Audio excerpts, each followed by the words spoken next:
Hi Gems, welcome back to my channel. If you haven't already, make sure you like and subscribe.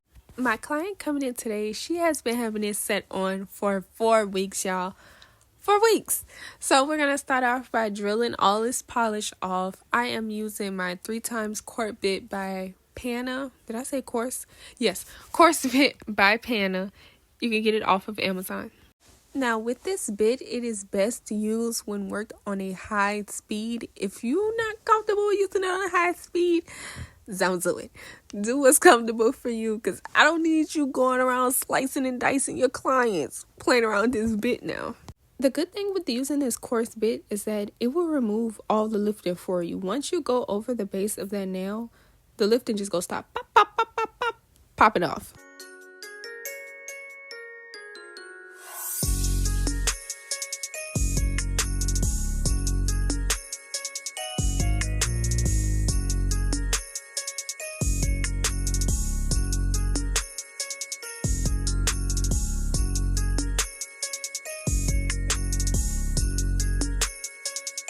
So after I'm done filing a product down, I just go in and push my client's cuticle back and use the sanding bit on a low speed.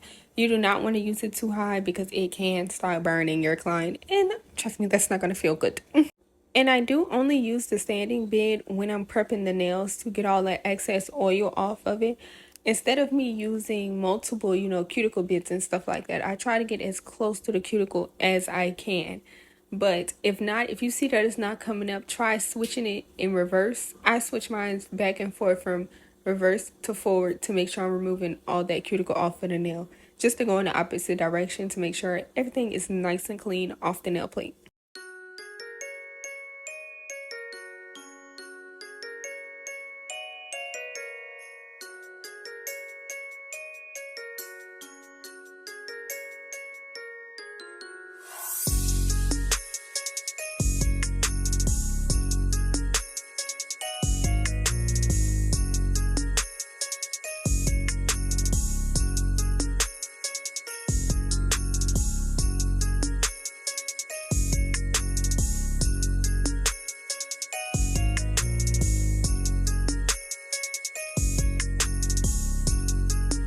After I finish prepping my client's nail, it is time to go in with the acrylic. So today, I'm going to be using this dynamic acrylic. It's in 184. When I tell y'all, it is so pretty. You can't really see it, but it has like so many like glitters in there, like really pink iridescent glitters. It's just so cute. So to make this process easier for everyone, it's really easy to use a hand rest, because once you use the hand rest, your client's hand is already pointing downward, once they lay their hand on there. But if not, if you don't have one, you can honestly just make sure you point the client's finger down when applying the acrylic. Now for the cuticle bead, I like to go in with a more drier bead. It's easier to control the bead when it's on the drier side. Once the bead is already running and you try to put it on a cuticle, it's just going to go everywhere. If you notice that the bead is more on the drier side, you can always go back in, dip your brush back into the liquid, and wet that bead up a little bit more to have more control over it. This is a little clip that I have got to show y'all the color of this acrylic. It doesn't even do it justice, y'all. This is a more close-up of me applying the bead. So once I place that bead down, I'm going to scoot the bead in the middle of the nail. Then I'm going to push it up. And once you push that bead up and point the finger down, it's going to automatically flow in that cuticle very beautifully, and you won't have to worry about cleaning up no type of excess. And you're just going to pull the rest of the product down to blend in with the nail. I don't have the footage of me filing and reshaping her nails, but if you want to check out that video, you can go on my page, and it's titled Duck Nails. In that video, I did go into extreme detail about filing the tips, filing the nail, how to get that moon shape, so go check it out.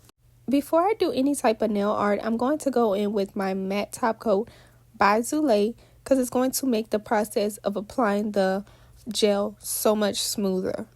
My client did come to me with a inspo pic, but a few of the nails, she wanted them changed up a bit. Going in with this pink by D&D is called Kinky Pinky. When I tell y'all, I only needed 1 coat of this, and it covered up all the glitter and all that extra stuff that was on the acrylic powder. When I tell y'all couldn't even see it with 1 coat. And remember, when applying this gel polish, be really careful with it so you don't have to do all that cleanup work. Make sure you put enough on your brush, wipe the one side off. Then when you place it down on the nail, don't place it exactly at the cuticle. Place it before the cuticle so you can shuffle the brush forward to push the product to the base of the nail so you can get a clean, flawless look. Oh my goodness, y'all. Look how pretty that pink is. The good thing with gel polishes, you can always mix them and customize them to get the color that you want.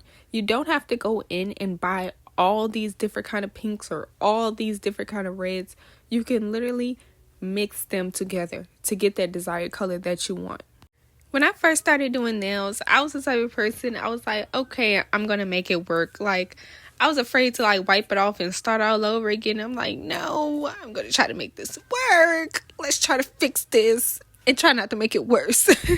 But now, y'all, I be quick to wipe that off. I be like, I don't like the way this looking. I don't like the way this coming out. I'm finna wipe it off.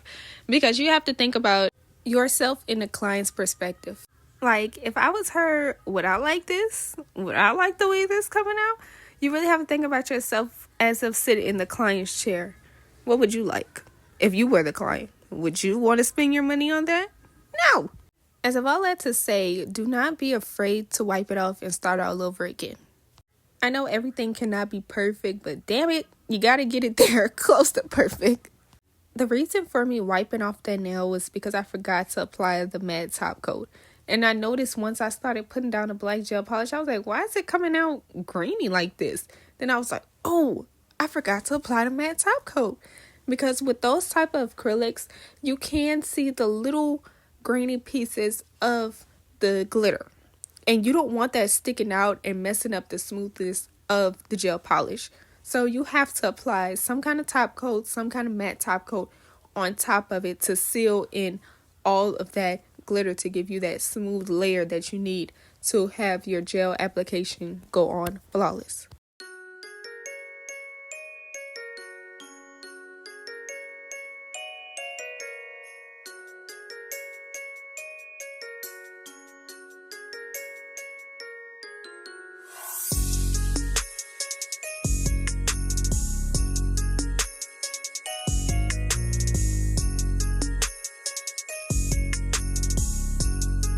Now it's time to start on my French tip. So you want to draw a line starting from the side wall going to the middle of the nail. Now this line is going to kind of curve depending on the shape of the nail. You want to do the same thing on the opposite side, but you want to look at it and make sure that they're even from your angle and the client's angle. Because the French tip could look good from your angle, and as soon as you turn it around to the client's angle, that be lopsided. After that, you can go ahead and fill in the French tip and you're done. I don't cure my nails until all of the designs are done. But if you notice that you have like a clumsy client, or if you're clumsy yourself, I am clumsy. But I like to watch out, for certain things, because who wants to start all over again? But if you don't trust yourself or if you don't trust your client, you can cure the fingers as you go. It's going to save you some time. The pointer finger was black and pink zebra print. So I'm just starting off with the black because that was already what was on my brush and it's going to cut me down some time. For the zebra print, you're going to be alternating your brush from side to side to get those lines. Now you're going to lay your brush down and you're going to start by moving the line in a wavy motion. Not too wavy because you don't want it to come too far over to the other side. You want it to stop right in the middle. And you're going to flick off at the end to where it's more thin and pointier. And since I'm using two different colors, I have to make sure I leave enough space for that other color to go in between it. And at this point, I was asking my client in between each finger, like, how do you like this? Do you want the French to be more deeper? Do you want it to be more regular French? Do you want more lines on the zebra print nail? You want to ask them those questions so at the end, you don't get those clients who are like, I don't like this. Can you change this? And the design is already finished. So to save you that time and to save your client some time, ask them in between the designs before you even cure it. How do you like it? Do you want me to change anything? Do you like the color? Make sure you ask them. Now in this clip, I did start to draw the star, but you couldn't really see the star because my hand was in a way. And I know everybody is not everybody, but some people are visual learners. So I don't want to confuse anybody trying to describe how I drew it, when I know some people, they like to see it. Because I know I'm a visual learner and I like to see it. Like, you could tell me it all day and it's probably going to go in one ear out the other. Like, girl, I need to see it. So I can do a separate video on that, or I can just do it in a shorts. So let me know down below would y'all like to see that. And when your client brings you an inspo pic, that's exactly what it is, an inspo pic. You're going to get it as close as you can to the picture. That's not saying that it's going to look exactly like the picture, because if they wanted exactly like the picture, they could have went to the person who did them. But the inspo pic is just for inspiration. I'm going to try to get it to as close as this picture as I can, not promising that it's going to look exactly like the picture. If you have made it this far into the video, I thank you guys so much for watching. If you haven't already, do not forget to subscribe and like the video. This is the final product, and I'm going to see you guys in my next one. Bye!